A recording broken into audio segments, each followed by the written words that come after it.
Welcome, my darling pretties, to our Beyond the Dawn of Business podcast for pretty empowered female entrepreneurs. It's time to step into your power, pretties. Lift each other, support the squad, and choose a life filled with the autonomy and freedom to live your dreams. I'm your host, Dawn Beth, owner and founder of Beyond the Dawn digital business brand and agency. My coffee is hot and my eyelashes are on, so we are ready to go.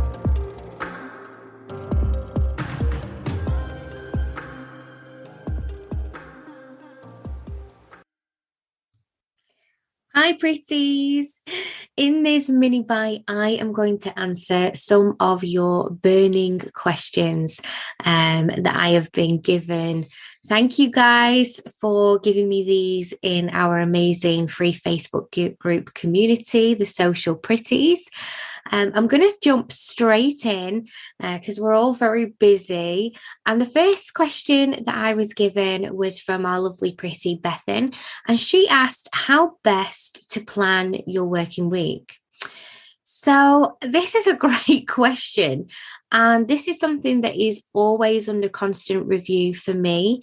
I always look at the way in which I'm working and try to figure out some sort of balance. When I was in corporate, work-life balance was something that was talked about quite regularly. And actually, I realized that under the conditions of a 9 to 5, the work-life balance is so much more difficult than if you have autonomy over your own situation, right? Like if you have your own business and you get to choose how and when you work.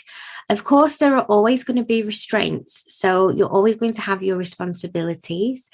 If you are the type of business that take on big projects, there's going to always be those times that are really busy, that in your calendar, there isn't much negotiation. So it's about really having a good understanding of what your work entails. Now, depending where you are in your entrepreneurial journey, this could look very, very different to you than it does to somebody else. And I don't want to give you the illusion that where I'm at right now is standard, because I could sit here and I could say, oh, so I plan my working week around my children so that I can go and collect them from school still, and I can still make dinner a couple of times a week and still be mum. And that's great. Yeah. Like, that's a lovely thing to be able to say. But in truth, that might be true right now. It definitely wasn't true when I was initially building up my businesses. Not when I was building up the first one, and certainly not whilst I was getting this one and the agency up off the ground. There have been many, many weeks where I have worked more hours than I would have done if I'd have had a 9 to 5. There have been many, many times, and I do not, first of all, this is not a recommendation. If you can avoid it, please don't do this. Don't take it as advice from me that this is what's always necessary. It's just what was necessary for me. And there were times when I had to do all-nighters. I had that much work on, that much to do. I was a solopreneur. And I say solopreneur, people think that's a strange thing because we've had the agency. But what you've got to remember is that when we were building our agency, this is a collaboration between us and our amazing team, and they take on client work. Like, now I have a team for Beyond the Dawn. Like, now I have a team for me. But when we were first starting, I was managing everything, not just for me, but for other women as well. So I was actually managing more than just your normal solopreneur setting up their business, right? I was setting up my business as me, and I was also setting up and continuing the workflow of business through the agency. So it was a lot. It still is a lot, but now I have a team of amazing people to help me with that. But this is all stuff that's happened in in time. It's not something that just happened overnight. We definitely didn't wake up one morning and go, oh, I can just work a 20-hour week this week, or I can just work a 10-hour week this week. I know it may look like that. And I just want you to know that the journey didn't always look like that.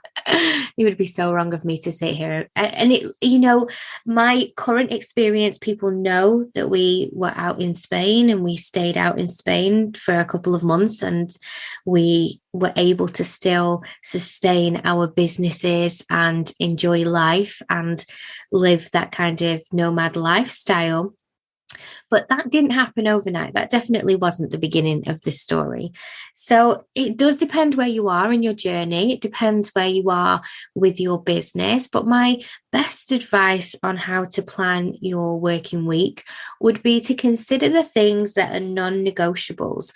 So, for instance, if you have client work, you do not ever want to let your clients down. I know that I'm preaching to the converted here, but for those of us who have a service, we don't want to let our people down. I mean, the whole point that we get into these businesses is because we find joyous, emotions and fulfillment in helping people and doing the work that we do. So think about your non-negotiables. Think about things that can and cannot be moved around. What's flexible and what's not flexible.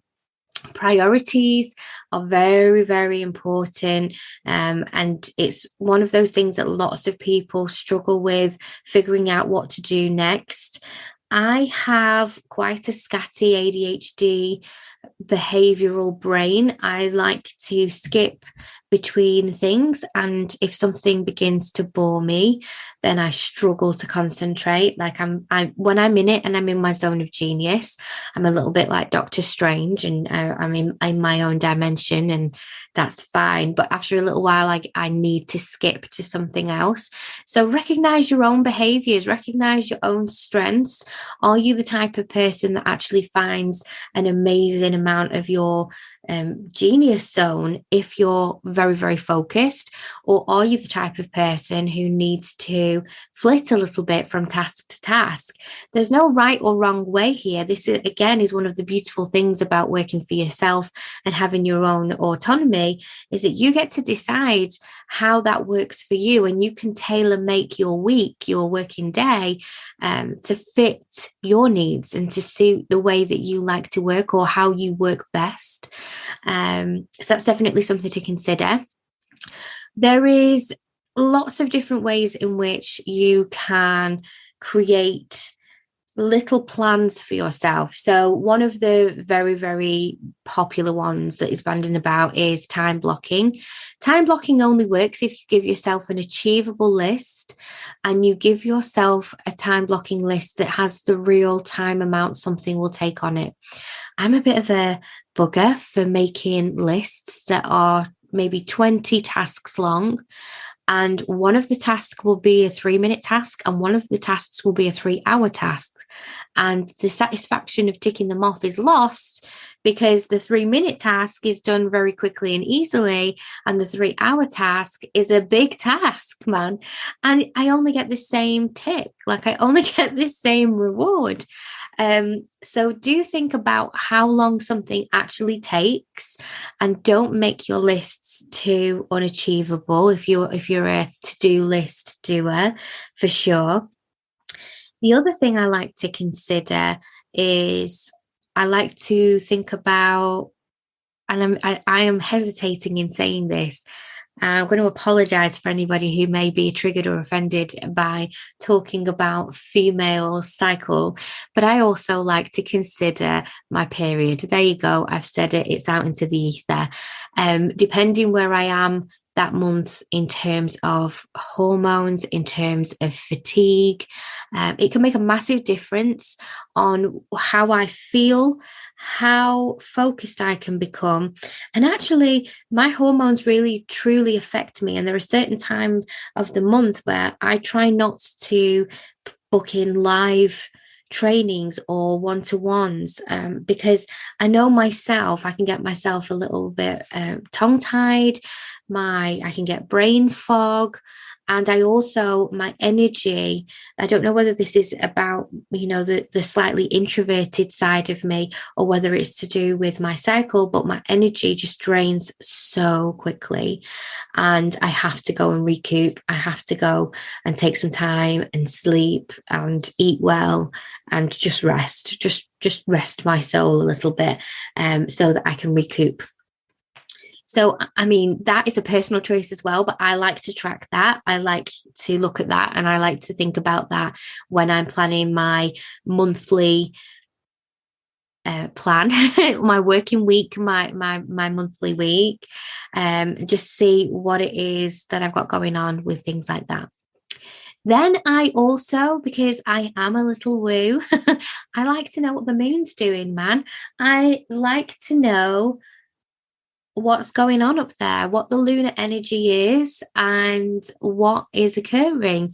I find it absolutely fascinating, and I also truly, strongly feel that things that you believe in have power, whether that is because it is an internal power to do with your mindset and your outlook and your perspective, or whether that is a real life universal energy that you subscribe to. I don't judge anybody on what they believe. I don't care as long as it works for you. And that's something that I like to think about in my working week as well. So I may find myself giving myself more me time during a new moon or a full moon, to allow myself to have some personal rituals in the way of setting intentions, writing gratitude lists, taking a nice bath and just relaxing, and honoring my own space to rest. And yeah, I have all of these little extra things that I do to kind of take care of myself. Taking care of myself is a fairly new concept, which is ridiculous for somebody well into her 30s to be considering that self-care is like a new thing. But I used to think self-care was brushing your hair and brushing your teeth and just just maybe making sure that you had 7 hours sleep and drank a glass of water a day. And now I realize that for me, self-care, and it needs to be planned into my working week to take care of me. My self-care actually sometimes is just being by myself and having the opportunity to be with my thoughts, or getting fresh air and actually going for a walk. This is something that I've neglected for a long, long time that I'm starting to bring into my working week. So that is my best advice when it comes to these types of plans, your strategy for your week. Think about your priorities, think about what it is that you need to do, but also try to consider yourself. There is absolutely no point in having your own business and having the autonomy to do what you need to do for yourself if you're always the last in the pecking order. And of course, if you have responsibilities, if you have a family, or if you have certain times of the week where you have to be somewhere, then that's okay. That I'm not suggesting that they need to be negotiated on, but figure out the things that can't bounce and have to be done that week and structure what you can around them.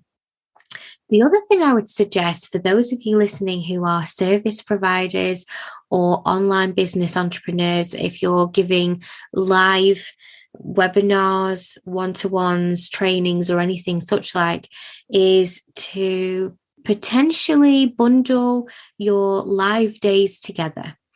And then give yourself an admin day or a day where you don't have to go live or you don't have to be kind of on stage, if you will. That's really worked for me. I love having an admin day, and granted, at the moment we're so busy, I haven't had an admin day like that for quite some time. But when I do, I love to just have an admin day and drink coffee and sit in my pajamas and get all of the bits and bobs done behind the scenes that isn't outwardly visible, but is very, very super important to my business and needs to occur and needs to happen. I love that. And also they can be like, pick your shiny bright days to be the days that you're going to go live or record podcasts.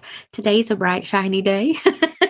And make sure that you're kind of honoring your natural energy, whatever that is, and lean into it and plan your working week so that it really suits you. And then once you've got that structure and you're happy with it, because it does require testing, it does require some play. So try lots of things and see what works for you. Once you've got it and you're happy with it, then don't negotiate it. You know, if somebody comes and wants to work with you and it's like a last minute situation, and it's the difference between you being able to go to the gym that week, or the difference between you being able to cook dinner for your family, or the difference between you getting an extra couple of hours sleep, don't do it, because it's a slippery slope and you need to have those really important for you and for your business boundaries. And you're actually doing yourself and your people a disservice by allowing yourself to be not manipulated, but possibly monopolized by other people's situations and other people's timeframes and other people's priorities. Your priorities are your priorities, pretties. You do not have to take on everybody else's priorities. And you can design your week, you can design your life how you want it to be and stick to it so that it works for you. So I hope that will be helpful to you when you're planning your next working week. And I will see you next time, pretties. Bye-bye. If you're loving our Pretty podcast, come on over to Social Pretties, our online safe house and sisterhood community. It's a safe space where female entrepreneurs connect and thrive in a warm, welcoming fold of pretty amazing women. You'll find an easy redirect in the description, and I can't wait to see you in there. And depending on where you're listening right now, we would love it if you would click subscribe or follow so that you can be the first to know when our new podcasts come out.